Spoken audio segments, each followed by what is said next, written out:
ቅዱስ ሕያው ዝኾንካ እግዚአብሔር አቦ ክብር ተመስገን ለካ ለና ሎማዓንቲ እውን እግዚአብሔር በኃይል በክእለት ጸጋና ስለሰምጻኸና ነመስግነካ ክንዝምረልካ እግዚአብሔር አቦ ስለዘቕረብካና ናብዚ ነመስግነካ ለና ሎማዓንቲ እውን እግዚአብሔር ሒዝና ዝመጽና ንዓኻ ዘኽብር ንዓኻ ሓፍ ዘብል ክኸውን ንጽሊ ንስኻ ክትመላለስ እግዚአብሔር ኣብዚ ጉባኤ ኣብዚ ምስ ቤተክርስትያን እግዚአብሔር ኣብ ፕሮግራምና ክትንቀሳቐስ እግዚአብሔር ክትመላለስ ኣብ ህይወትና ክትመላለስ ንጽልየና ሃሌሉያ ሃሌሉያ እግዚአብሔር አቦ ዕቤትካ ክትገልጸልና ሃሌሉያ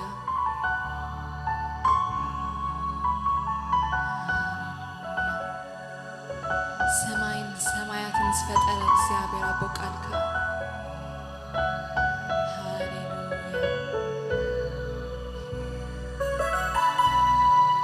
ንጉስ ንብለካ እግዚአብሔር አቦ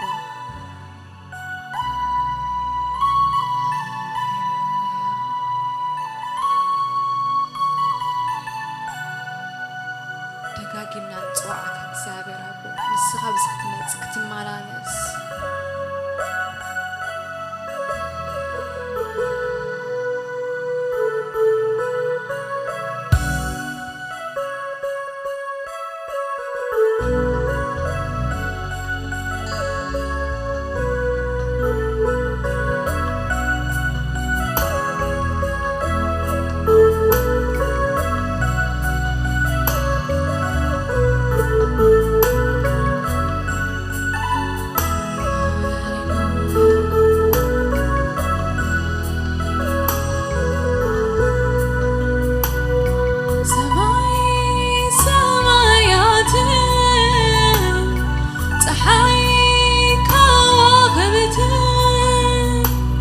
ቃልካ ፈጢርዎ ክሳብ ሕጂ እውን ኣሎ ኣጽኒዕዎ ነዚ ዳስተንተንኩ ከምልኽ ከለኹ ኣምላኸይ ምዃንካ يحقق سلخو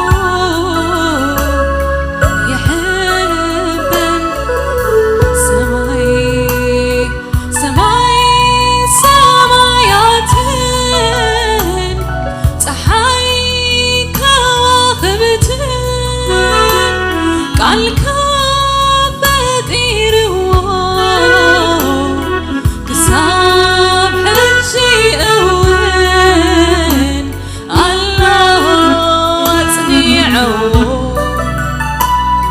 نزيد داستنتنكو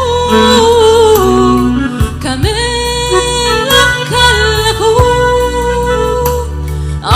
أملاخي مخانكا يحق صلخو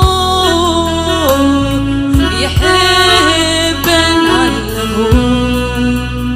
እግዚአብሔር እግዚአብሔር እግዚአብሔር እግዚአብሔር እግዚአብሔር እግዚአብሔር እግዚአብሔር አምላኬ አምላኬ አምላኬ አምላኬ አምላኬ አምላኬ አምላኬ ንጉሴ ንጉሴ ንጉሴ ንጉሴ ንጉሴ ንጉሴ ኤልሻዳይ ኤልሻዳይ ኤልሻዳይ ኤልሻዳይ ኤልሻዳይ ኤልሻዳይ አዶናይ አዶናይ አዶናይ አዶናይ አዶናይ አዶናይ ኤሎሂም ኤሎሂም ኤሎሂም ኤሎሂም ኤሎሂም ኤሎሂም ኤሎሂም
أملاخي أملاخي أملاخي أملاخي أملاخي أملاخي أملاخي أملاخي نيغوسي نيغوسي نيغوسي نيغوسي نيغوسي نيغوسي نيغوسي نيغوسي الشاداي الشاداي الشاداي الشاداي الشاداي الشاداي الشاداي أدوناي أدوناي أدوناي أدوناي أدوناي أدوناي أدوناي إلهيم إلهيم إلهيم إلهيم إلهيم إلهيم إلهيم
Adonai, Adonai, Adonai, Adonai, Elohim, Elohim, Elohim, Elohim.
كستي نزي أيهون كان يسوس تتوع كاني قلبي مسرت علىها زمن دقايا يفتماوي إذ حشاني زي والسكينة كنكس كتنسك بلع كستي نزي أيكون كان يسوس تتوع كاني قلبي مسرت علىها زمن دبكايا يفتماوي إذ حشاني زي والسكينة كنكس كتنسك بلع كستي نزي أيكون كان يسوس تتوع كاني قلبي مسرت علىها زمن دبكايا يفتماوي إذ حشاني زي والسكينة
عامتاتي كله بكا تليلين عايح لفاك يخبر كوفا دليتي تقليتو كينت كغبري عم كله زمني كسب سلف وابصى مدري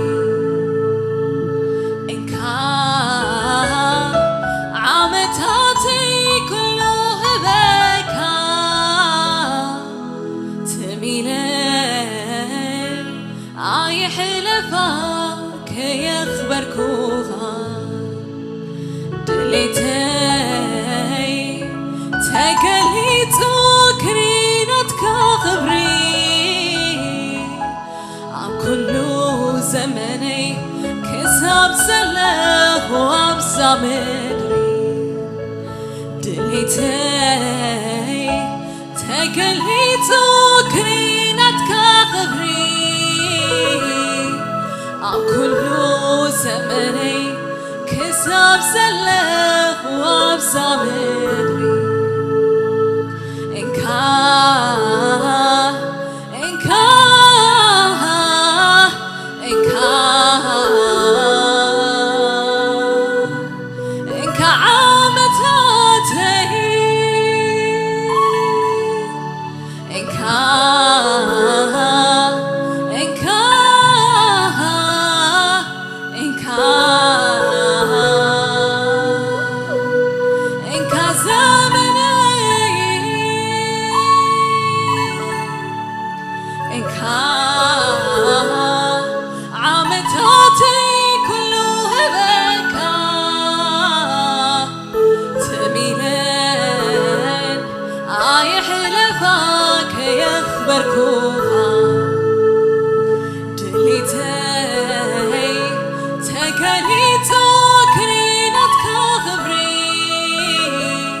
تميلن كي حلفك زابير أبو كي يخبركوها كي يملخكوها كي يزمركوها زابير أبو كي حلفا دليتي تقليتو كرينتك خبري كل زمني كسب سلاح وأبصى مدري عمتاتي كلها كان تميلين يحلفا كي يخبركوها دليتي تقليتو كرينتك خبري كل زمني كسب سلاح وأبصى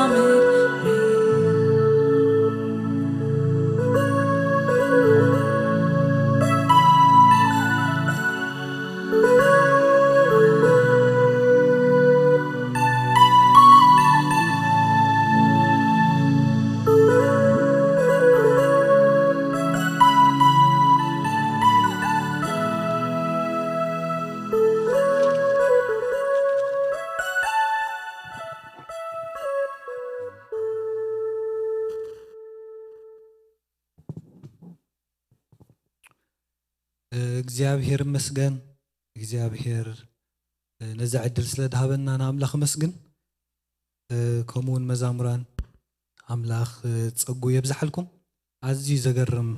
ናይ ኣምላኽ መንፈስ ዘለዎ መዛሙር ክንሰምዕ ፀኒሕና እግዚኣብሔር ኣምላኽ ፀጉ የብዛሓልኩም እግዚአብሔር ይመስገን ክንጽሊና እሞ ብድሕሪኡ ቀጥታ ናብ ቃል ኣምላኽ ክንሓልፍ ኢና ቅዱስን ብሩኽን ዘለዓለማውን ኣብ ኩሉ ትርከብ ድንቅን መስተንክርን ዝኾንካ እግዚአብሔር ጎይታ ሰራዊት ብወድኻ ብክርስቶስ ያው ስም ንመስግነካ ኣለና እግዚአብሔር ኣምላኽ እንሆ መንፈስካ ከም ዝጽሓፍካዮ መንፈስ ኣምላኽ ዝነፈሶ ጽሑፍሲ ንትምህርቲ ይጠቅም እዩ ተባሂሉ ከም ተጻሕፈ እግዚአብሔር ኣምላኽ ንስኻ ብቃልካ ጌርካ ክትምህረና እንሆ ንጽልለና ከምኡ ድማ ስለትገብር እግዚአብሔር ኣምላኽ ንመስግነካ ክብረና ኣምላኽ ይኹን እምበኣርከስ ክቡራት ተኸታተልቲ ናይሎም መዓንቲ እንካፈሎ ቃል ኣምላኽ ኣፍታ ሐዋርያ ጴጥሮስ ነቶም ቅዱሳን ኣብ ዝጽሓፈሎም መልእኽቲ ኣብ ቀዳማይ መልእኽቲ ጴጥሮስ ከም ዝድብል ጽሒፉ ነጊርዎም ኣሎ ነቶም ቅዱሳን ካብ ጥቕሲ ሓደ ጀሚርና እንድሕር አንቢብናዮ ናይ ኢየሱስ ክርስቶስ ሐዋርያ ካብ ዝኾነ ጴጥሮስ ናብቶም ኣብ ጶንጦስን ኣብ ገላትያን ኣብ ቆጶዶቅያን ኣብ ኤስያን ኣብ ቢታንያን ተሰዲድኩም ፋሒልኩም ዘለኹም ቅዱሳን ብምባል ተዛሪቦም ኣሎ ሐዋርያ ጴጥሮስ እዚ መልእኽቲ እዚ ተቐበልቱ እዞም ጠቂስዎም ዘሎ ቅዱሳን ምዃኖም ነጊርና ኣሎ ቅዱሳን ምዃኖም ድማ ሐዋርያ ጴጥሮስ ነጊርና ኣሎ እዚ ማለት እዞም ተቐበልቲ ናይዚ መልእኽቲ እዚ ዳግም ዝተወልዱ ብመንፈስ ቅዱስ ዝተሓትሙ ዝድሓኑ ሕድገት ሓጢአት ዝረኸቡ ኣመንቲ ምዃኖም ጴጥሮስ እውን ነጊርና ኣሎ ስለዚ ኣመንቲ ንሳቶም ጻድቃናት ምዃኖም እንረዳእ ኢና ማለት እዩ ንኣብነት ሐዋርያ ጳውሎስ ነቶም ኣብ ሮሜ ዝነበሩ ቅዱሳን እቲ ኣማኒ ማለት እቲ መንፈስ ቅዱስ ዝተሓትመ ንሱ ጻድቕ ምዃኑ ነጊርዎም ኣሎ ማለት እዩ ንሱ ካብ ሓጢአት ዝነጽሐ ዝጸደቀ ምዃኑ ነጊርዎም ኣሎ ማለት ስለዚ ኣማኒ ክንብል እንከለና እንታይና ንብል ዘለና ንድብል ሕቶ ክንርኢ እንከለና ብመንፈስ ቅዱስ ካብ ሓጢአት ዝተሓጽበ ምዃኑ ክንግንዘብ ንኽእል ማለት እዩ ሐዋርያ ጳውሎስ ነዞም ኣብ ሮሜ ዝነበሩ ቅዱሳን ኣብ ምዕራፍ 3 ጥቕሲ 28 እንድሕሪናዮ ከምዚ ብምባል ተዛሪቦም ኣሎ ስለዚ ከዓ ሰብ ብዘይ ግብሪ ሕጊ ብእምነት ከም ንጸድቕ እንብል ኣሎና ኢሉ ተዛሪቦም ኣሎ ስለዚ እቶም ናይዚ መልእኽቲ ዝተቐበልቲ ናይ መልእኽቲ ጴጥሮስ ኣብቲ ቀዳማይ ምዕራፍ ጥቕሲ ሓደ ዝገለጾም ንሳቶም ብክርስቶስ ኢየሱስ ዝጸደቑ ጻድቃናት ምዃኖም ፈሊጥና ኣሎና ብክርስቶስ ኢየሱስ ካብ ሓጢአት ናፃ ዝወፁ ኣመንቲ ምዃኖም መንፈስ ቅዱስ ዝሓደሮም ኣመንቲ ምዃኖም ናይ ዘለዓለም ህይወት ዝረኸቡ ኣመንቲ ምዃኖም ሒዝና ያለና ማለት ንሳቶም ጻድቃናት እዮም ካብ ሓጢአት ዝጸደቑ እዮም ካብ ሓጢአት ነፃ ዝወፁ እዮም ምስ ኣምላኽ ቁኑዕ ርክክብ ዘለዎም ከምዚ ሐዋርያ ጳውሎስ ነዞም ኣብ ሮሜ ዝነበሩ ቅዱሳን ዝብሎም ዘሎ እዚ ሓንቲ እምነት እዚኣ ተማቐልቲ ምዃኖም እንርዳእ ኢና ማለት እዩ ከምኡ እውን ኣብ ቀዳማይ ቆሮንጦስ እንድሕሪና ሐዋርያ ጳውሎስ ብዛዕባ እቲ ጽድቂ ኣምላኽ ዝብል ኣምር ከም ዝስዕብ ገይሩ ነጊርና ኣሎ ኣብ ቀዳማይ ቆሮንጦስ እንድሕሪና ሐዋርያ ጳውሎስ ኣብ ካልኣይ ቆሮንጦስ ከም ዝብል ነጊርና ኣሎ እዩ ምዕራፍ 5 ጥቕሲ 21 እንድሕሪና ስለዚ ንሕና ኢልና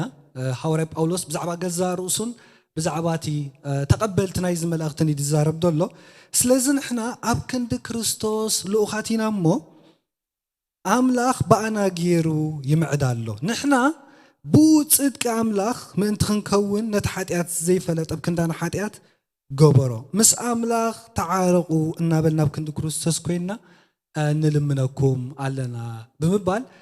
ብዛዕባ ጽድቂ ኣምላኽ እቶም ኣብ ቆሮንጦስ ዝነበሩ ቅዱሳን ንሳቶም ጻድቃናት ምዃኖም ከም ሐዋርያ ጳውሎስ ካብ ሓጢአት ነፃ ዝወፁ ምዃኖም ነጊርና ኣሎ ስለዚ ተቐበልቲ ናይዚ መልእኽቲ እዚ ናይዚ መልእኽቲ ቀዳማይ ጴጥሮስ ንሳቶም ብክርስቶስ ኢየሱስ ዝጸደቑ ብክርስቶስ ኢየሱስ ሓራ ዝወፁ ኣመንቲ ምዃኖም ክንግንዘብ ኣሎና እዩ ስለዚ ኣመንቲዮም ክንብል ከለና ብክርስቶስ ዝጸደቁ እዮም ብክርስቶስ ኢየሱስ ካብ ሓጢኣት ነፃ ዝወፁ ኣመንቲዮም ኢና ንብል ዘለና ስለዚ እዚ ነገር እዚ ክንሕዞ ይግባአና ከምኡውን እዞም ናይ ቀዳማይ መልእኽቲ ጴጥሮስ ተቐበልቲ ቅዱሳን ንሳቶም ዳግም ዝተወልዱ ብመንፈስ ቅዱስ እዮም እውን ኣብ ቃል ኣምላኽ እንድሕሪናዮ ኣብ መልእኽቲ ቲቶስ ምዕራፍ 3 ጥቕስ 5 እንድሕሪና ከም ዝድብል ቃል ኣምላኽ እንረክብ ኢና ሐዋርያ ጳውሎስ ንቲቶስ ኣብ ዝለኣኹሉ መልእኽቲ ምዕራፍ 3 ጥቕስ 5 እንድሕሪና ከም ዝምባል ተዛሪብና ኣሎ ንሱ ኢየሱስ ክርስቶስ ብምሕረቱን ብምሕፃብ ሓድሽ ልደስን ብምሕዳስ መንፈስ ቅዱስን ይዘድሓነና እምበር ንሕና ብዝገበርናዮ ግብሪ ጽድቂ ኣይኮነን ብምባል ሐዋርያ ጳውሎስ ንቲቶስ ሰብ ዳግም ዝውለድ ወይ ድማ መንፈስ ቅዱስ ኣብ ውሽጡ ዝህልዎ ወይ ድማ ናይ ዘለዓለም ህይወት ዝረክብ ብመንፈስ ቅዱስ በቲ ኢየሱስ ክርስቶስ ኣብ መስቀል ዝኸፈሎ ውዕለት ሞት በጃነት ብኡ ምዃኑ ይነግረና ኣሎ ማለት ስለዚ እዞም ተቐበልቲ ናይ ዝመልእኽቲ እዚ ብመንፈስ ቅዱስ እንታይ ዝኾኑ እዮም ዳግም ዝተወልዱ እዮም ኣመንቲ እዮም ናይ ኣምላኽ ነገር ደስተማቆር እዮም መንፈስ ቅዱስ ኣብ ውሽጦም ዝሓደሮም ኣመንቲ እዮም ኢና ንብል ዘለና ኣመንቲ እዮም ክንብል ከለና ከምኡውን እዞም ተቐበልቲ ናይ ዝመልእኽቲ እዚ ናይ ቀዳማይ መልእኽቲ ጴጥሮስ ንሳቶም ብመንፈስ ቅዱስ እውን ናብ ኣካል ክርስቶስ ዝተጠመቁ እዮም ብመንፈስ ቅዱስ ናብ ኣካል ክርስቶስ ዝሓበሩ እዮም ማለት እዩ ከምኡውን ሐዋርያ ጳውሎስ ብዛዕባ እዚ ነገር እዚ ብዛዕባ ናይ መንፈስ ቅዱስ ጥምቀት ዝብል ኣምር ኣብ ቀዳማይ ቆሮንቶስ ምዕራፍ 12 ጥቕስ 13 ከም ዝምባል ተዛሪብና ኣሎ ኣይሁድ ወይስ ጽርዓዊ ባሮት ወይ ጭዋታት እንትኾና ንሕና ኩላትና ሓደ ስጋ ምእንቲ ክንከውንሲ ብሓደ መንፈስ ተጠሚቕና ኢና እሞ ሓደ መንፈስ ሰተና ብምባል ሐዋርያ ጳውሎስን እቶም ናይ ዝመልእኽቲ ዝተቐበልትን ብመንፈስ ቅዱስ ናብ ኣካል ክርስቶስ ዝተጠመቁ ኣመንቲ ምዃኖም እዩ ዝነግረና ዘሎ ሓደ ኣማኒ ንኢየሱስ ክርስቶስ ከም ናይ ግሊ መድሓኒ እዩ ምስ ተቐበሎ ዝከናውን ግብሪ ኣምላኽ እዩ እዚ ናይ መንፈስ ቅዱስ ጥምቀት ስለዚ ተቐበልቲ ናይ ዝመልእኽቲ እዚ ናይ ቀዳማይ መልእኽቲ ጴጥሮስ ንሳቶም ብመንፈስ ቅዱስ ዝተጠመቁ ኣመንቲ ምዃኖም ኢና ንርኢ ዘለና ንሳቶም ኣመንቲ እዮም ክንብል ከለና ብመንፈስ ቅዱስ ዝተጠመቁ ኣመንቲ እዮም ዳግም ዝተወልዱ ኣመንቲ እዮም ዝጸደቁ እውን ኣመንቲ እዮም ስለዚ እዞም ኣመንቲ እዚኦም ሐዋርያ ጴጥሮስ ብቅድስና ክመላለሱ ዓለማዊ ትምኒትን ግፍዕን ክሒዶም ክመላለሱ እዩ ኣብዚ መልእኽቲ እዚ ኣስፊሕ ዝዛረበሎም ደሎ ከምኡውን እዞም ኣመንቲ እዚኦም ከምቲ ሐዋርያ ጳውሎስ ነቶም ኣብ ኤፌሶን ዝነበሩ ቅዱሳን ዝጽሓፈሎም ቅዱስ ጽሑፍ ነጊርና ደሎ ንሳቶም ማሕተም ናይ መንፈስ ቅዱስ እውን ኣለዎም እዩ ከምቲ ነፍሲ ወከፍ ኣማኒ ማሕተም ናይ መንፈስ ቅዱስ ዘለዎ ንሳቶም ማሕተም ናይ መንፈስ ቅዱስ እውን ኣለዎም እዩ ከምዚ ምባል ሐዋርያ ጳውሎስ ነቶም ኣብ ኤፌሶን ዝነበሩ ቅዱሳን ጽሒፍሎም ኣሎ ምዕራፍ 1 ካብ ጥቕስ 13 ጀሚርና እንተንቢብናዮ ከምዚ ዝስዕብ ይብል ንስኻትኩም ሐዋርያ ጳውሎስ ነቶም ኣብ ኤፌሶን ዝነበሩ ቅዱሳን ይዝነግሮም ዘሎ ብኡ ማለት ብወንጌል በቲ ጥዑም ዜና በቲ ኢየሱስ ክርስቶስ ኣብ መስቀል ዝወዓሉ ውዕለት ሞት በጃነት ብኡ ምስ ኣመኑ ብኡ በቲ ቃል ሓቂ ናይ ምድሓን ወንጌል ምስ ሰማዕኩም ብኡውን ምስ ኣመንኩም ብናይ ተስፋ መንፈስ ቅዱስ ተሓተምኩም ብምባል ሐዋርያ ጳውሎስ ነዞም ኣብ ኤፌሶን ዝነበሩ ቅዱሳን ንሳቶም ኣመንቲ ምዃኖም ንሳቶም ብመንፈስ ቅዱስ ዳግም ዝተወልዱ ኣመንቲ ምዃኖም ናይ ዘለዓለም ህይወት ዘለዎም ኣመንቲ ምዃኖም ሓደሽቲ ፍጥረት ምዃኖም ኣመንቲ ምስ ኮኑ ንሳቶም መንፈስ ቅዱስ ዝሓተሞም ኣመንቲ ምዃኖም እዩ ዝነግረና ዘሎ ስለዚ ሐዋርያ ጴጥሮስ እውን ነዞም ቅዱሳን ክጽሕፈሎም እንከሎ ቅዱሳን ክብሎም እንከሎ ንሳቶም እዚ ዝዓይነቱ ናይ ኣምላኽ ግብሪ ኣብ ውሽጦም ደስተማቐሩ ምዃኖም ክርዳኣና ይግባእ ከምኡውን ኣብ ገላትያ እንድሕሪናዮ ኣብ ምዕራፍ 4 ካብ ጥቕሲ 5 ክሳብ ጥቕሲ 6 እዞም ኣመንቲ እዚኦም ንሳቶም ቤተሰብ ናይ ኣምላኽ ምዃኖም እውን ይነግረና እዩ ቤተሰብ ናይ ኣምላኽ ክንብል ከለና ናብ ኣካል ክርስቶስ ዝተጸምበሩ ኣባል ቤተሰብ ናይ ኣምላኽ ዝኾኑ ኣምላኽ ደቀየ ብምባል بولود بكريستوس يسوس زصوعهم زغلص حسابي سلازي እዞም ተቀበልቲ ናይ ዝመላእክት እዚ ናይ መላእክት ቀዳማይ ጴጥሮስ ንሳቶም አመንቲ ብመንፈስ ቅዱስ ዳግም ዝተወልዱ ናይ ዘለዓለም ህይወት ዘለዎም አምላኽ ዝፀውዖም ምዃኖም ቃል አምላኽ ነጊርና ኣሎ ከምኡውን ሐዋርያ ጳውሎስ ነቶም ኣብ ሮሜ ዝነበሩ ቅዱሳን ኣብ ዝፅሓፈሎም መልእክቲ ምዕራፍ 8 ካብ ጥቅሲ 16 ክሳብ ጥቅሲ 17 እንድሕሪናዮ እዞም አመንቲ እዚኦም ንሳቶም ቤተሰብ አምላኽ ዝኾኑሲ ብናይ መንፈስ ቅዱስ ግብረ አምላኽ ስራሕ ከም ዝኾነ ቃል አምላኽ ነፂሩ ነጊርና ኣሎ ስለዚ ሐዋርያ ጴጥሮስ ነዞም ኣብቲ ቀዳማይ ምዕራፍ ኣብ ጥቅሲ 1 ገሊፅልና ደሎ ዓድታት ዝነበሩ አመንቲ ንሳቶም ቅዱሳን ምዃኖም ነጊርና ደሎ ንሳቶም ዝጸደቁ ምዃኖም ካብ ኃጢአት ነፃ ዝወፁ ምዃኖም በቲ መስዋዕታዊ ሞት በጃነት ናይ ኢየሱስ ክርስቶስ ናፃ ዝወፁ ምዃኖም ከምቲ ግብሪ ተመክሮና እውን ንሕና ዝረኣናዮ ኃጢአት ዘይብሎም ኮይኖም ምስ አምላኽ ቁኑዕ ርክብ ዝገበሩ አመንቲ ምዃኖም ሐዋርያ ጴጥሮስ ነፂሩ ነጊርና ደሎ ኣዝዩ ዘደንቕ ግብሪ ስራሕ ናይ አምላኽ ስለዚ ጻድቃናት እዮም ክንብል ከለና እንታይና ንብል ደልና ካብ ኃጢአት ነፃ ዝወፁ እዮም ናይ ክርስቶስ ጽድቅ ዝተቀበሉ እዮም ምስ አምላኽ ቁኑዕ ርክብ ዘለዎም እዩ መንፈስ ቅዱስ ኣብ ውሽጦም ዝሓደሮም አመንቲ እዮም ከምኡን ዳግም ዝተወልዱ አመንቲ እዮም ክንብል ከለና ንሳቶም ናይ ዘለዓለም ህይወት ዝተቀበሉ አመንቲ እዮም ብናይ መንፈስ ቅዱስ ስራሕ ዘደንቕ ስራሕ ናይ አምላኽ ናይ አምላኽ ነገር ኣብ ውሽጦም ዝተኸናወነ ኣዝዩ ዘደንቕ ስራሕ አምላኽ ዝተመከሩ አመንቲ እዮም ኢና ንብል ዘለና ስለዚ እዞም ሐዋርያ ጴጥሮስ ዝሓፈሎም አመንቲ ንሳቶም ናብ አካል ክርስቶስ ተጠመቁ አመንቱን እዮም ናይ መንፈስ ቅዱስ ዘደንቕ ስራሕ ኣብ ህይወቶም ዘስተማቀርዎ ቀደም ኣብ አካል ክርስቶስ ዘይተጸምበሩ ነይሮምሲ ብክርስቶስ ኢየሱስ ምስ አመኑ ግን ብናይ መንፈስ ቅዱስ ድርኺት ብናይ መንፈስ ቅዱስ ስራሕ ናብ አካል ክርስቶስ ዝተጠመቁ አመንቲ እዮም ከምኡን ማሕተም ናይ መንፈስ ቅዱስ ዘለዎም አመንቲ ምዃኖም ርኢና ኣለና ኢና ዋንነት ናይ መንፈስ ቅዱስ ምዃኖም ስለዚ ሓደ አማኒ ናይ ክርስቶስ ኢየሱስ ምስ ኮነ እንታይ ዝኸውን ማሕተም ናይ መንፈስ ቅዱስ ተቀቢሉ ናብ አካል ክርስቶስ እዩ ዝጥመቕ ይጸድቕ ድማ እዩ ካብ ኃጢአት ነፃ ይኸውን ናይ ዘለዓለም ህይወት ይረክብ በታ አምላኽ ዝፀውዖ ዕላማ ክመላለስ ይጅምር ከምኡን ዳግም ከይተወልደ ከሎ ወደ አምላኽ ዘይነበረ ይኸውን እሞ ዳግም ምስተወልደ ወደ አምላኽ ይኸውን ዳግም ከይተወልደ ኣብ ካሊኡ ነይሩ መንፈስ ቅዱስ ናብ አካል ክርስቶስ ምስተጸምበረ ግን ናይ አምላኽ ኣይኸውን ስለዚ ሐዋርያ ጴጥሮስ ነዞም ቅዱሳን እዚኦም ክጽሕፈሎም እንከሎ ቅዱሳን ክብሎም እንከሎ እዚ ኣዝዩ ዘደንቕ ዝኾነ ናይ አምላኽ ስራሕ ግብረ አምላኽ ናይ መንፈስ ቅዱስ ስራሕ በቲ መስዋዕታዊ ሞት በጃነት ናይ ኢየሱስ ክርስቶስ ዝተፈጸመ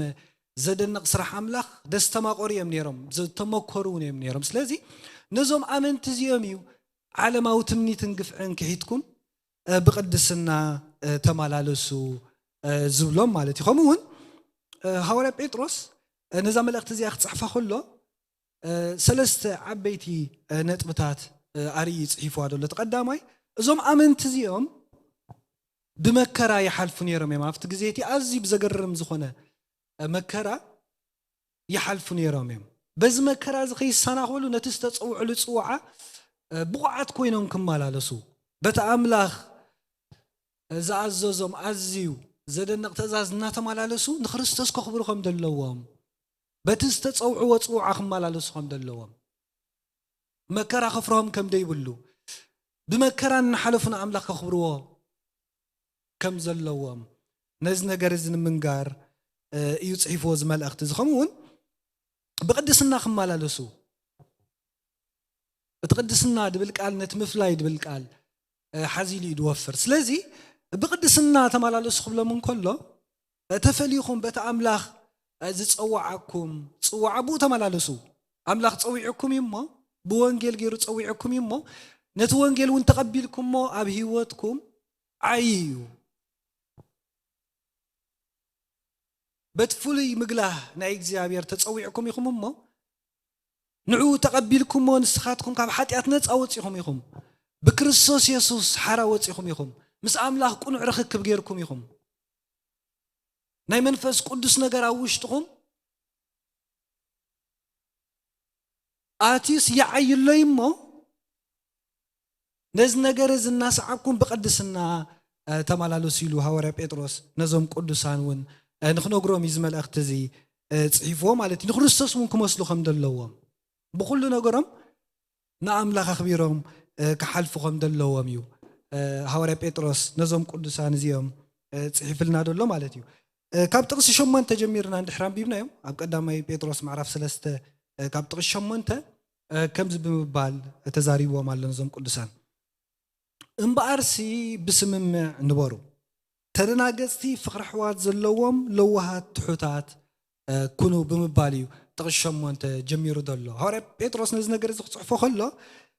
ወንጌል ናይ ስምምዕ ምዃኑ እዞም ኣመንቲ እዞም ቅዱሳን እዚኦም ተሰማሚዖም ክኸዱ ከም ዘለዎም እቲ ዝተቐበልዎ ወንጌል ንሱ ክርስቶስ እዩ ናይ ክርስቶስ ድማ እዩ ዘኽብር ናይ ክርስቶስ ነገር ንክርስቶስ ኣጉሊሑ ይደርእ ስለዚ ዕላምኦም እዚ ነገር እዚ ክኸውን ከም ዘለዎ በቲ ዝተፀዋዕሉ ፅዋዓ ክመላለሱ ከም ዘለዎም ብስምምዕ ንበሩ ንኣምላኽ ኣኽብሩ ኢኹም ኣምላኽ ፀዊዕኩም እሞ በቲ ዝፀዋዓኩም ፅዋዓ ተመላለሱ እናበሉ ሃዋርያ ጴጥሮስ ዝምዕዶም ደሎ ከምኡውን ተደናቀስቲ ፍቅሪ ኣሕዋት ዘለዎም ለዋሃትን ትሑታትን ኩኑ እዚ ኩሉ ኣማኒ ክፈርዮ ደለዎ ፍረ እዩ ብትሕትና ምምልላስ በታ ኣምላኽ ዝፀዋዓካ ምምልላስ በታ ኣምላኽ ዝኣዘዘካ ምኻድ ናይ ኣምላኽ ነገር እናብራህካ ምስ ኣምላኽ ምኻድ እዩ ሃዋርያ ጴጥሮስ ነዞም ቅዱሳን ዝነግሮም ዘሎ ከምኡውን ጎይታ ነቶም ደቂ መዛሙርቱ ኣብ ወንጌል ማቴዎስ እንድሕሪናዮ ኣብ ምዕራፍ 5 ክሳብ ምዕራፍ 7 ደሎ ሓሳብ እንድሕሪናዮ ነቶም ደቂ መዛሙርቱ ከመይ ገይሮም ብቅድስና ክመላለሱ ከም ዘለዎም ከመይ ገይሮም ንኣምላኽ ኣኽቢሮም ክመላለሱ ከም ዘለዎም እዩ ዝነግሮም ብርሃንኩም ኣብ ቅድሚ ሰብ ይብራህ እናበለ ነቶም ደቂ መዛሙርቱ ክዛረቦም ከሎ ንርኢና እቲ ብርሃኖም እናበረኸ ክኸይድ ከም ዘለዎ ብርሃን ናይቶም ኣመንቲ ርኦምሲ ነቲ ሰማይን ምድርን ዝፈጠረ ንጎቦታትን ኣኽራናትን ዝፈጠረ እግዚኣብሔር ኣምላኽ ንዑ ከመስግኑ ከም ዘለዎም ጎይታ ነጊርዎም ኣሎ እቶም ዘይኣመንቲ ከመስግኑ እቶም ኣመንቲ ድማ እቶም ደቂ መዛሙርቲ ድማ ከምቲ ኣምላኽ ዝኣዘዞም ክመላለሱ ጴጥሮስ እዚ ነገር እዚ ነቶም ቅዱሳን ዝነግሮም ዘሎ ብስምምዕ ክነብሩ ከም ዘለዎም በታ ኣምላኽ ዝፀውዖም ፅዋዓ ክመላለሱ ከም ዘለዎም እቲ ናይ ኣምላኽ ዘይኽብር ነገር ንኣምላኽ ድየስምር ነገር ንኣምላኽ በቲ ኣምላኽ ዝፀውዖ ፅዋዓ ንኽትመላለስ ዘይገብረካ ነገር ንዑ ከልግስሉ ከም ዘለዎም እዩ ሃዋርያ ጴጥሮስ ነዞም ቅዱሳን ዝነግሮም ዘሎ ኣዝዩ ዘገርም እዩ ንሕና እውን እቶም ቅዱሳን ንኣምላኽ እናኽበርና ክንመላለስ ቃል ኣምላኽ እዝዘና እዩ ብመንፈስ ቅዱስ ተመሪሕና በታ ኣምላኽ ዝፀዋዓና ቅዱስ ፅዋዓ ተመላሊስና ዓለማዊ ትምኒትን ግፍዕን ክሒድና ብቅድስና ክንመላለስ ኣምላኽ እውን ይፅዋዓና እዩ ሃዋርያ ጴጥሮስ ነዞም ቅዱሳን እዚ ነገር እዚ እዩ ዝዛረቦም ዘሎ ቀፂሉ ጥቕሲ 9 እንድሕሪናዮ ከምዚ ብምባል ተዛሪቦም ኣሎ ክፉእ ኣብ ክንዲ ክፉእ ፀርፊ ኣብ ክንዲ ፀርፊ ኣይትምለሱ እኳ ደኣ መርቑ ከም እግዚኣብሔር ምረቓ ክትወርሱ እዩ ፀዊዕኩም ብምባል እቶም ኣመንቲ እውን ብኣንጻር እቲ ዝኸድዎ ከይዶም እቶም ደኣመንቲ ጌጋ ነገር እንድሕር መሊሶምሎም ንኣምላኽ ዘይኽብር ነገር እንድሕር ገይሮም ስቲል እቶም ኣመንቲ ነዚ ነገር እዚ በቲ ናይ ኣምላኽ ነገር ክምልሱ ከም ዘለዎም እዩ ቃል ኣምላኽ ዝነግረና ዘሎ ከምኡውን ሃዋርያ ጴጥሮስ ነቶም ቅዱሳን እዚ ነገር እዚ ዝነግሮም ዘሎ እቶም ኣመንቲ እቶም ቅዱሳን ከምቶም ዓለማውያን ዝኸድዎ ዓይነት ኣካይዳ ዘይኮነስ እንታይ ደኣ እንተተረጊሞም ክምርቑ ከም ዘለዎም ንኣምላኽ ፀዊዖም ኣምላኽ ጸሎቶም ይምልስ እዩ ንኣምላኽ ከኽብሩ ከም ዘለዎም ምእንትቶም ዘይኣመንቲ ክጽልዩ ከም ዘለዎም ንኣምላኽ ከኽብሩኹም ዘለዎም ሐዋርያ ጴጥሮስ ኣጽኒዑ ዝነግሮም ዘሎ ቀጺሉ ከምቲ ቅዱስ መጽሓፍ ዝብሎ እቲ ህይወት ዝፈቱ ጽቡቕ መዓልታት ከዓ ክርኢ ዝደሊ ልሳኑ ካብ ክፉእ ከናፍሩ እውን ተንኮል ከይዛረባ ይኽልክል ካብ ከይርሓቕ ሰናይ ከዓ ይግበር ንሰላም ይድለያን ይስዓባን ኣዒንቲ እግዚኣብሔር ናብ ጻድቃናት እየን ዝርእያ ኣእዛኑ እውን ናብ ጸሎቶም እየን እግዚአብሔር ግና ነቶም ገበርቲ እከይ ይጻረሮም እዩ ንሰናይ ነገር ጽዕቱ እንትኾንኩም መን ይኽጎልአልኩም ዝኽእል ምእንቲ ጽድቂ ሓሳረ መከራን ተጸገብኩም ብጻኣኒኹም ካብ ሰብ ኣይትፍሩ ሓደ እኳ ኣይትሸበሩ ብምባል ሐዋርያ ጴጥሮስ እቲ መከራ ዝረኽቦም ዘሎ ንዕሞ ይሓልፍዎ ኣለዉ እዮም ስለዚ እናሓለፉ ከለዉ ሲ ክፉእ እንተገበሩ ወላ ሓንቲ ጥቕሙ ብሉ ንኣምላኽ እናኽበሩ ከለዉ በቲ ኣምላኽ ዝኣዘዞም እንተተመላለሱ እዩ መንፈስ ቅዱስ ዝሰምሮም ከምኡውን ኣምላኽ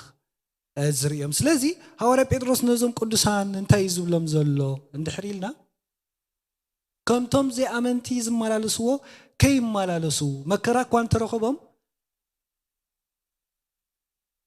ካልእ ብዙሕ ነገር ዝፍትን ነገር እኳ እንተረኸቦም ግናኸ እቲ ጸጋ ኣምላኽ የኽእለኩም እዩ ኣምላኽ ፀዊዕኩም እሞ ኣምላኽ ንሱ ኣጽዲቕኩም እሞ ኣምላኽ ብመንፈሱ ሓድሽ ፍጥረት ገይርኩም እሞ ከምኡውን ኣምላኽ ዳግም ወሊድኩም እሞ ወኒንኩም እሞ እዚ ኩሉ እናሓለፍኩም ከለኹም ሲ ኣምላኽ ስቂሉ ኣይርኤኩም ንኣምላኽ ረዳእኩም ስለዚ ንስኻትኩም ነዚ ነገር ዝተረዲእኹም ነቲ እከይ ተግባራት ብእከይ ደይኮነ ክትምልስሉ ዘለኩም በቲ ኣምላኽ ዝፀዋዓኩም ኢኹም ክትከዱ ዘለኩም በቲ ንኣምላኽ ዘኽብር መንገዲ ምክንያቱ ኣምላኽ ጻድቕ ኣምላኽ ስለ ዝኾነ እናበለ እዩ ሐዋርያ ጴጥሮስ ነዞም ቅዱሳን እዚ ነግሮም ቀፂሉ ጥቕሲ 15 ንክርስቶስ ብልብኹም ከም ጎይታ ቀድስዎ ብዛዕባ ታባኻትኩም ዘላ ተስፋን ዝሓተኩም ዘበለ ምላሽ ምእንቲ ክትክእሉ ኩሉ ሰዓዕ ድልዋት ኩኑ ግናኸ ብልውሃትን ብኽብርን ግበርዎ ብምባል ኩሉ ሻዕ ድማ ንሳቶም እቶም ቅዱሳን ነቲ ናይ ክርስቶስ ነገር ድልዋት ኮይኖም ከምኡውን ብደገ ዝመጽእ ሕቶታት ንዝሕተቱ ዘበለ ኩሉ ንሳቶም ኩሉ ሻዕ ድልዋት ክኾኑ እዩ ሐዋርያ ጴጥሮስ ዝነግሮም ዘሎ እዞም ኣመንቲ ንሳቶም ኩሉ ሻዕ ዝተዳለዉ ክኾኑ ኣብ ክርስቶስ እዮም ዘለዉ ዳግም ዝተወልዱ ኣመንቲ እዮም ብመንፈስ ቅዱስ ናብ ኣካል ክርስቶስ ዝተጠመቑ ኣመንቲ እዮም ኮይኖም ከለዉ ግናኸ ብቃል ኣምላኽ እናተቀደሱ ነቲ ኣምላኽ ዝበለሉ እናለለዩ ቃል ኣምላኽ እናጽንዑ ብናይ መንፈስ ቅዱስ ምርሒት ኩሉ ሻዕ ሐዋርያ ጴጥሮስ ዝነግረና ዘሎ ብዚ ዝተዳለዉ ክኾኑ ከም ዘለዎም ነቲ ብደገ ዝመጽእ ዘበለ ኩሉ ጌጋ ዝኾነ ትምህርትታት ግቡእ ምላሽ ክህልዎም ከም ዘለዎ እዩ ሐዋርያ ጴጥሮስ ነዞም ቅዱሳን ዝነግሮም ዘሎ ስለዚ ሐዋርያ ጴጥሮስ ነዞም ቅዱሳን ዝነግሮም ዘሎ ኣብ ግዜ መከራ ዘበለ ኩሉ ክጸንዑ ከም ዘለዎም ነቲ ዝተጸውዑሉ ጽዋዕ ብቑዓት ኮይኖም ክመላለሱ ከም ዘለዎም መከራ ንክርስቲያን ከም ዘየድኩም እኳ ደኣ እናሓየሎ እዩ ዝኸይድ ሐዋርያ ጴጥሮስ ነገር እዚ ደስምረሎም ዘሎ ብመከራ ክትሓልፉ ከለኹም ኣብ መንጎኹም ክርክራ እንተሃሊ ንዑል ጊስኩም በታ ኣምላኽ ዝፀዋዓኩም ጽዋዓ ብኡ ክትመላለሱ እዩ ዝግባኣኩም እናበለ ሐዋርያ ጴጥሮስ ዝምዕዶም ዘሎ ብቅድስና ድማ ተመላለሱ ንኣምላኽ ድማ ክብሩ ኢኹም በቲ ዝተፀዋዓኩምሉ ጽዋዓ ድማ ተመላለሱ ኢኹም እናበለ ሐዋርያ ጴጥሮስ ኣዝዩ ይነግሮም ኣሎ እቲ ብቅድስና መምልላስ ክንብል ከለና ብናይ መንፈስ ቅዱስ ምልኣት ዝከናወን እዩ ብናይ ቃል ኣምላኽ እናንበብና ብመንፈስ ቅዱስ እናተመላእና ሓላፍነትና ኣሎ እዩ ከምኡውን ብጎይታ እናተረዳእና ረድኤት ናይ ጎይታ እናሓገዘና እንኸዶ ማዕባለ ቅድስና እዩ ብቅድስና መምልላስ ክንብሎን ከለና ወይ ሐዋርያ ጴጥሮስ ነዞም ቅዱሳን ክጽሕፈሎም እንከሎ ብቅድስና ተመላለሱ ኢሉ በይኖም ዝገብርዎ ነገር ዘይኮነሲ ብረድኤት መንፈስ ቅዱስ ምዃኑ መንፈስ ቅዱስ ረዲእዎም ዝገብርዎ ምዃኑ ንሕና ድማ ብጎይታና ኢየሱስ ክርስቶስ ኣፍትና ኢየሱስ ክርስቶስ ዝመጸናሉ ግዜን ሰዓትን ጸዲቕና ኢና ካብ ሓጢኣት ነፃ ወፂና ኢና መንፈስ ቅዱስ ኣብ ውሽጥና ሓዲር እዩ ምስ ኣምላኽ ቁኑዕ ርክክብ ጌርና ኢና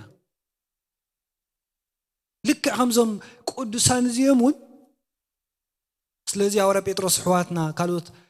ኣመንቲ ሐዋርያት እውን ሕዋትና እናበሉ ነዞም ቅዱሳን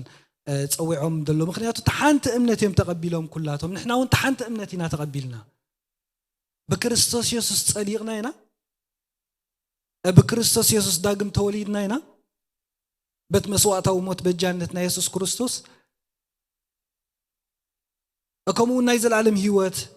ኣለና እዩ ብደም ኢየሱስ ክርስቶስ ዝመፀ ቃል ኣምላኽ ነቶም ኣብ ሮሜ ዝነበሩ ቅዱሳን ክዛረቦም እንከሎ እቲ ብሕጊ ነቢያትን ተመስከረሉ ጽድቂ ኣምላኽ ሕጂ ብዘይ ሕጊ ተገሊጹሎ ኢልዎም ኣሎ ማለት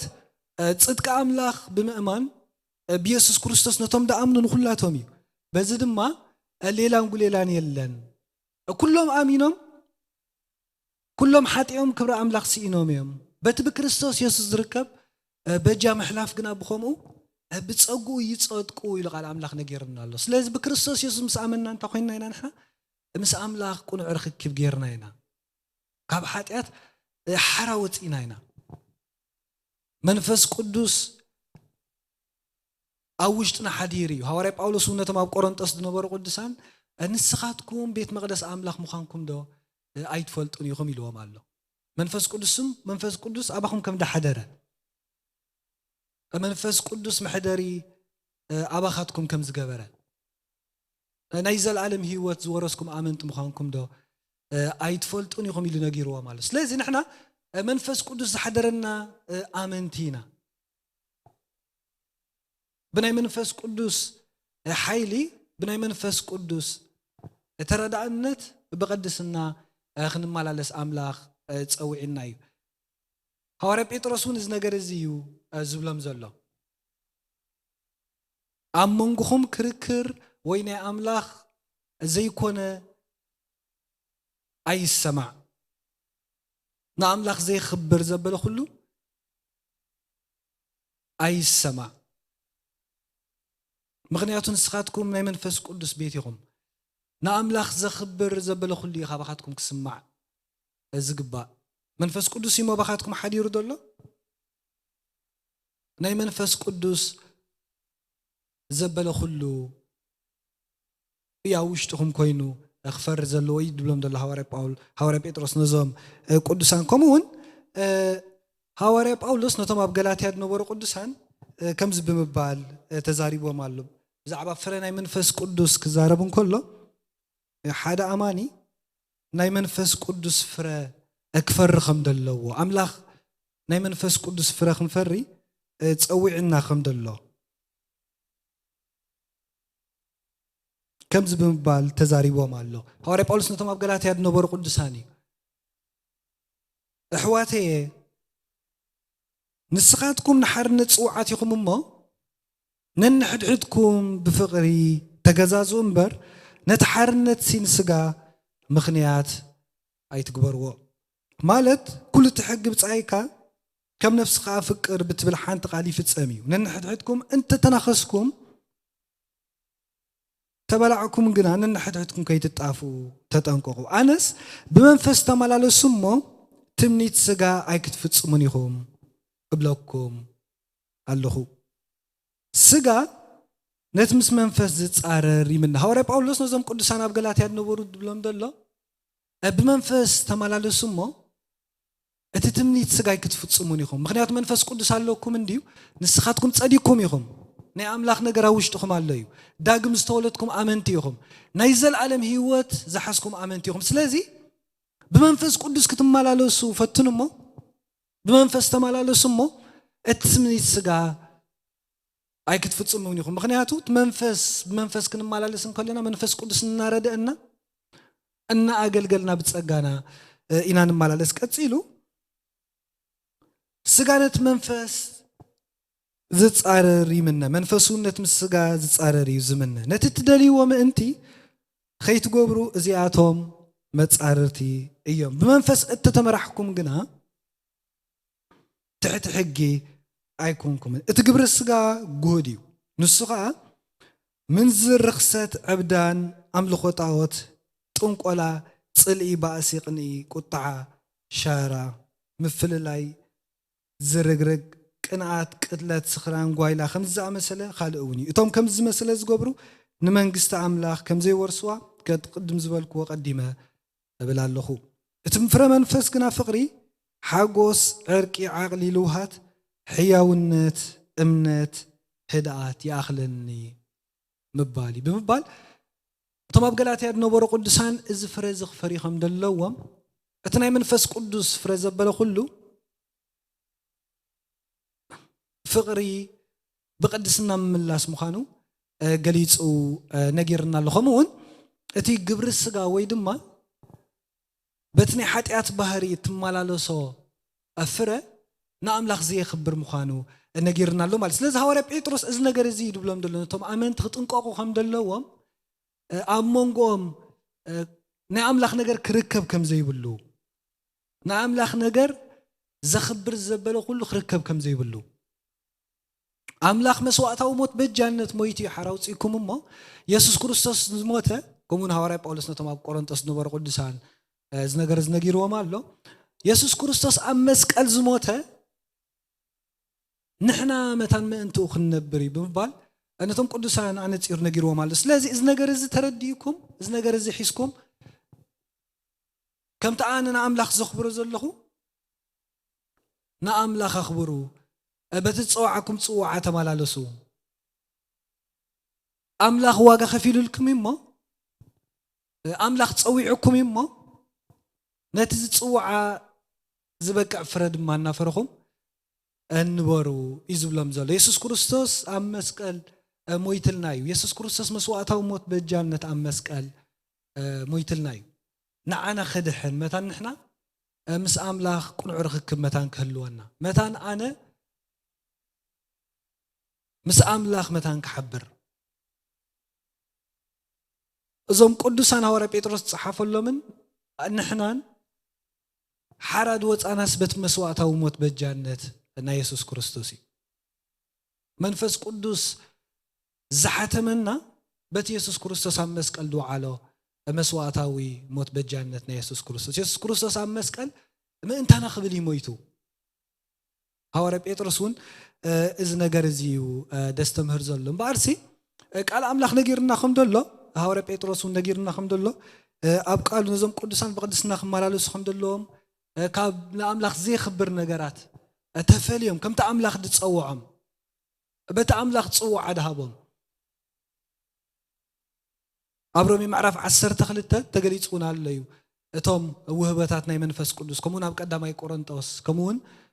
ኣብቶም ሃዋርያ ጳውሎስ ነቶም ኣብ ኤፌሶን ዝነበሩ ቅዱሳን ኣብ ዝፀሓፈሎም መልእኽቲ ውህበት ናይ መንፈስ ቅዱስ ተነጊርና ኣሎ እዩ እቶም ኣመንቲ እምበኣርሲ በዚ ነገር እዚ እናኸዱ ንኣምላኽ እናኽበሩ ብመንፈስ ቅዱስ ተደሪኾም ኣምላኽ እናፀውዖም ኣምላኽ እናተዛረቦም ድምፂ ኣምላኽ እናሰምዑ ኣምላኽ እናተዛረቦም ከምቲ ሃዋርያ ጳውሎስ ነቶም ቅዱሳን እውን ኢልዎም ዘሎ ብቆሎሴ ዓለማዊ ትምኒትን ግፍዕን ክሒዶም ብቅድስና ክመላለሱ ነጊርዎም ኣሎ ማለት ስለዚ እውን ንሕና ከምቲ ቃል ኣምላኽ ነጊርና ደሎ ንኣምላኽ ዘይኽብር ነገር እናወገና በቲ ኣምላኽ ዝፀዋዓና በቲ ኣምላኽ እዚ ነገርና ኢና ክንመላለስ ዘለና ከምኡውን ሃዋርያ ጳውሎስ ነቶም ኣብ ሮሜ ዝነበሩ ቅዱሳን እውን ነጊርዎም ኣሎ እዩ ወንጌል ንኣይሁዳዊ ይኹን ንፅርኣዊ ንዝኣምን ዘበለ ኩሉ ሓይሊ ኣምላኽ ንምድሓኒ እሞ ኣነስ ብወንጌል ኣሓፍር ብመንፈስ ቅዱስ ናብ ኣካል ክርስቶስ ትጥመቕ እሞ ብድሕሪኡ ብቅድስና ትነብር ትጸድቕ መጀመርታ بدحري دما بأمنة نبر هو بيتروس نجار زيد نجرم دلت بأمنة منبار زبل أمرسي تصديقكم يخمم ما نتنعم أنا أملاخ نجار بهيوتكم تغييريو منفس قدس تصويعكم يما بتزيد تصوعكم دما تمالال السنة بالحوار بيتروس نز نجار زي نجيروا ماله أما أخلهم دما ንክርስቶስ አንጊሶም ክመላለስኩም ዘለዎም ነጊርዎም ኣለዩ ከምቲ ዓንተ ወይ ዝገልጾ ነበርኩ ብመከራ ኣብቲ ግዜ እቲ ኣዝዩ ሰፊሕ ዝኾነ ንክርስቲያናት ዘሳድድ መከራ ስለ ነበረ በዚ መከራ እዚ ፈሪሖም ንድሕሪት ከየብሉ بمكرة غيركا أنا أملاخ كم تخبره قنا خت مكرة خت مالالس نكلا غاسي نا أملاخ نخبركا خون كم دلوا سلازي هوارا بيتروس مكرة نات أقوبكم سي بغال نقر تتزاربكم سنتايتك إلو نقير نادلس لازي خلاتنا بمنفس قدس تمريحنا بتمسواتاوي موت بجانتنا يسوس كروستوس تخنقبر قبالنا علماء تمني تنقف عن كحيدنا بقدس ناخن مال على سقباءنا وأمونغنا زخونا نجار نأملاخ زي خبر نجار أكل يقبأني مالتي سلازي قال أملاخ إذا نجار زي أستمهرنا لجزابير أملاخ يمسجن جزابير أملاخ تأجو يمزح لكم كنت لينا مو نايلهم معنا زنبرنا نايك على أملاخ أقول قلت هبزي خنزاز مينا أملاخ يبارككم قدسن بروخن زل علماون أب كل تركب دنك أن مستنكرن زخون كإجزابير قويتا سراويت نمسجنك كلنا إجزابير أملاخ زجزيز لدهب كنا نمسجنك بقال كاس لدمهار كنا بقال كاس لدسنق كنا إجزابير أملاخ بقال كتا عزيزنا خنكيت سلترد أننا نمسجنك كلنا إجزابير قويتا سراويت كلهم دقيقي كاب إجزابير استمهاريهم زبالك أملاخي خامو زابير أملاخ نسخة مير كان الله نمسجنا كلنا نجر كله أبهيواتنا زابير قويت سراويت نسخة نقص نسألي لنا تهيا وزخنا برخت كادم ما بلع النفس وقفنا بسم أبون ودن منفس كل سنك تحضرون نسأل لنا